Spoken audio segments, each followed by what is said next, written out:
waxaan rajaynayaa inaad fiican tihiin. Waxaan rabay inaan idinla wadaago videogan oo aan rabo inaan kusoo bandhigo sida loo install gareeyo Webserver adoo isticmaalaya ChatGPT.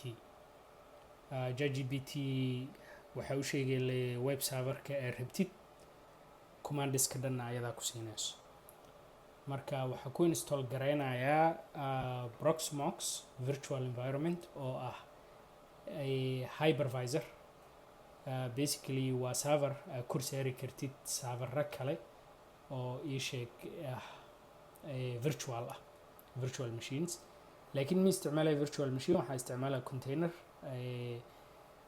Proxmox wuxuu la yimaadaa containerka marka waxaa waaye waa virtual machine camal, laakiin aad uu uga culays yar yahay.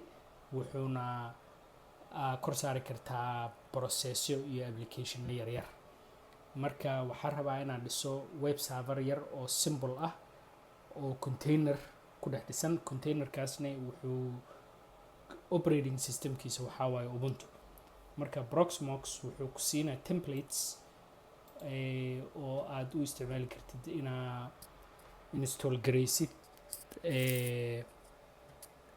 containerska. marka waa kana ct templates waxaa haystaa marka CentOS iyo Ubuntu templates. marka waxaa isticmaali doonaa Ubuntu. marka waxaa leedahay create container. marka containerkiina siisid waaye root password. accountiga marka la install gareeyo shaqeyn doono root waaye. numberkana waxaa iska siinaynaa 103. host nameka waxaa leenahay web node 1. Template-ka waa tii aan horay u sheegay, waa Ubuntu 20. diskiga waxaa siinaynaa 25 gigabytes. CPU hal xabo way ku filanta because maaha production, maaha server oo loo isticmaalayo customer inuu howl u qabto. marka hal CPU way ku filan tahay. memory 1 giga iska siinaynaa waana 1024 megabytes. swapka waxaa waaye haddii memorygan ay buuxsanto qayb ka mid ah diskiga oo uu isticmaali karo memory camal, waa swap space. marka 512 megabytes waa half a gig waaye. marka defaultiga sidaas waaye. marka defaultiga ku deynaynaa. networking wax kastoo defaultiga ku deynaa, laakiin IP addresska waxaa rabaa inuu DHCP kusoo qaato intii aniga gacanta ku assign gareyn lahaa oo gacanta ku tag gareyn lahaa. marka automatically wuxuu kasoo qaadanaa DHCP server oo dhex yaalo LAC. VLAN uma baahni because hal VLAN uu ku xiriyo Proxmox-kan. halkaas VLAN layuuna ka qaadan karaa IP addresseska. DNS wuxuu iska isticmaalayaa Proxmox hostiga DNS-ka uu isticmaalayo. marka dib ma jiro halkaas. marka confirm finish. marka containerka wuxuu ku fiican yahay waxaa waaye howsha dhaqso ku dhameynaa. waa kaas ajaa uu soo muuqday 103 ct 103. marka task okay waaba dhameeyay bajaa. marka haddii VM ahaan lahayd ama server run ah waqti dheer ay qaadan lahayd, laakiin containerka dhaqso uu ku daarmaa because ma cusla. applicationska ku xiran waa xadidan yihiin. waa operating system oo laga saara wax kaloo dhan ayna waxba la socon, wax kasta in adiga ku dartid waa. marka aan daarno horta resourceska haddaa fiirno ka 1 gig aa siinay oo ahayd 1024 megabytes iyo swap space oo ah 512 megabytes iyo CPU cores oo ah hal xabale iyo diskiga oo ahaa 25 gigabyte. marka daarena start. markaas haddaa console adid waa arkaya isagoo daarmaya dhaqso ku daarmaa containerka. wakaa java daarmay waxaa joognaaba loginki. marka accountiga waa root. badanaa serverada caadiga ah oo Ubuntu ah root accountiga ma geli, macnaha laguma galo. maadaama oo security ay dhib ka keeni karo rootka wax kastoo delete garayn karaa root accountiga marka badanaa ay kambaniyaasha root account maba u isticmaalaan inay howl ku qabtaan marka intaana webserverka install garaynin updatekiyaa sameynayna apt update badanaa containerska xoogaa waa yara duug markii la install markii packageka oo containerka la sameynayo operating system oo aad loo khafiifiyey lagu xiraa marka waaba template ba ma aha operating system oo complete ah marka xataa updates kama wato wakaasa 199 package ayaa la update garayn karaa marka inaad linux update garaysid waxaa u baahan tahay inaad tiraahid sudo laakiin maadaama markaas sudo intaa commandiga ka hormaris markaasna rootka passwordkiisa inaad siisid waayo laakiin maadaama aad root ku shaqeynayno jaa sudo uma baahnin marka waxaan dhihi karnaa apt get dist upgrade marka dist waxaa waaye lasoo gaabshay distribution upgrade marka wuxuu install garaynaa marka updateskaas 199 kaas update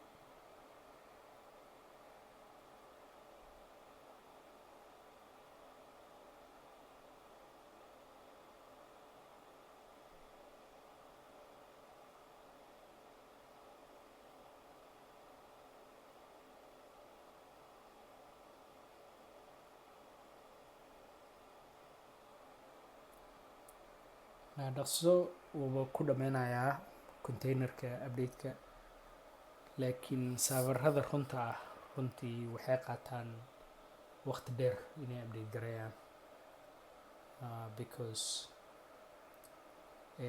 packageska ay soo dejinayaan waa ka waaweyn yihiin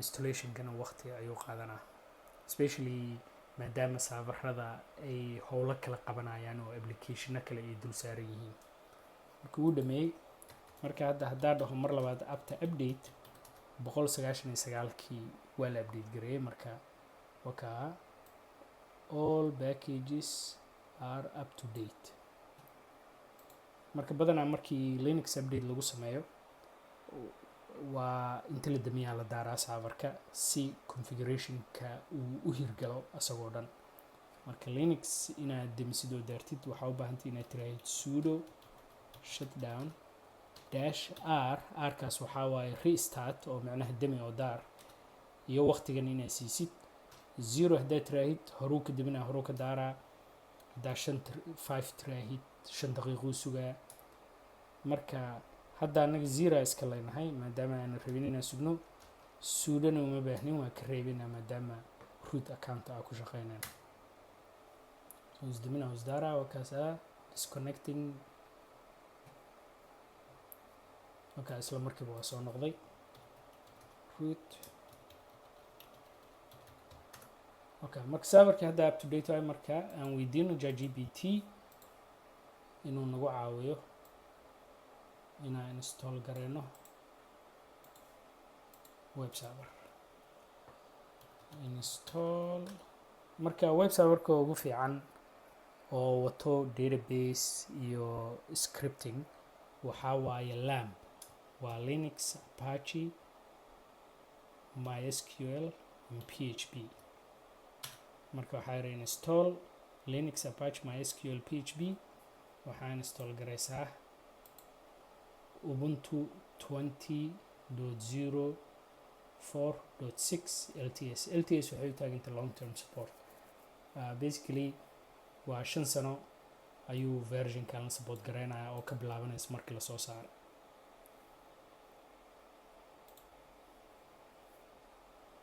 so okay marka hore wuxuu ku leeyahay update garee sudo up to date sudo up to upgrade marka jaa update waa siinay marka maba ahaba inuu soo helo updateyo wakaa 0 wax kasta waa up to date maadaama jaa update gareyna markaas Apache install gareeyo yiri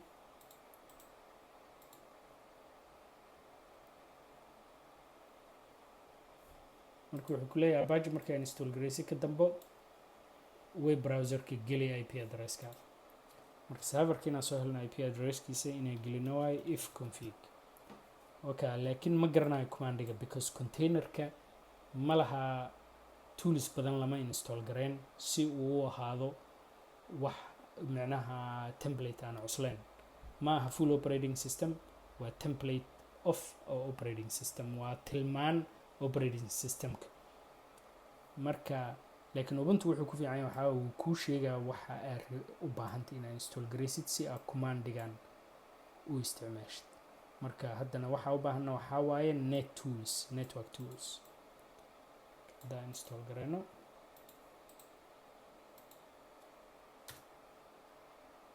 marka uu install garay marka hadda dhaho if config hadda marka waa arkaya IP address oo kaasa wuxuu yiri marka 172.16.240.134 IP address kaas waa marka wuxuu yiri ChatGPT waxay tiri test visit waxa booqataa http your server IP oona ah IP gan marka browserka ay gelino addresska kaasa waa marka Apache Ubuntu default page marka page-ku waa shaqeey hadda marka database-kiina ku darno MySQL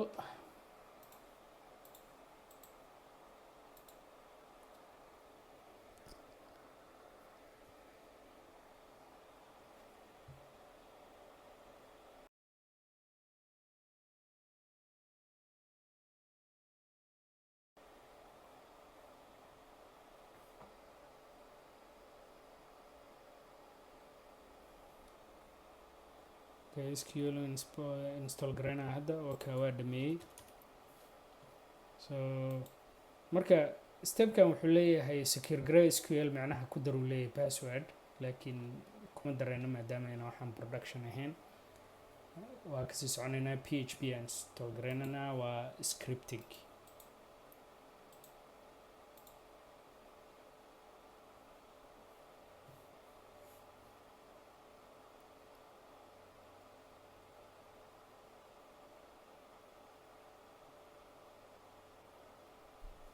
okay PHP wuu dhameeyay marka wuxuu ku leeyahay ku noqo IP addresska web serverka laakiin hadda PHP si aad u hubsatay waxa ku dartaa intaan info.php so hadda ku info.php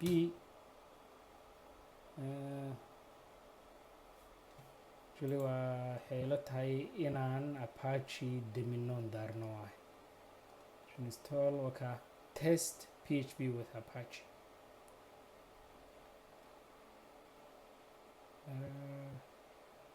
installation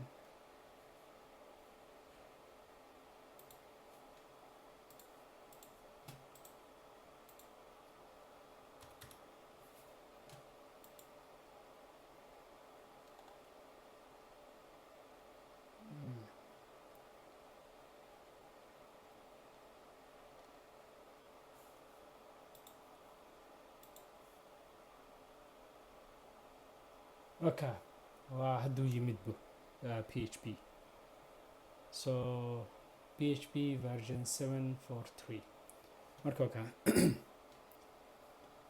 marka wakaasa website dhaqsadaas ku dhisi kartaa marka haddaad rabtid inaa website-ka bedeshid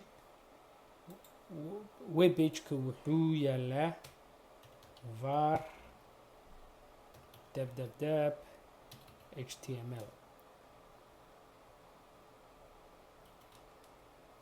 cd so that right ls -lrt wakaasa index page so page can info.php waa file kan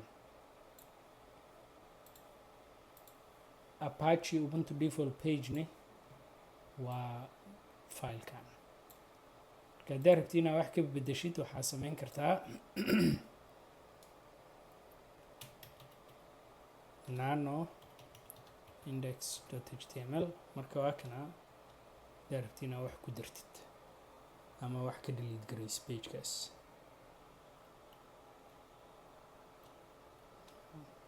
macnaha waxaan rabaa inaan qoraal yar ku daro pagekan si aan u hubsano filekan inuu yahay index fileka aan fiirinayn oo container ku dhex jiro.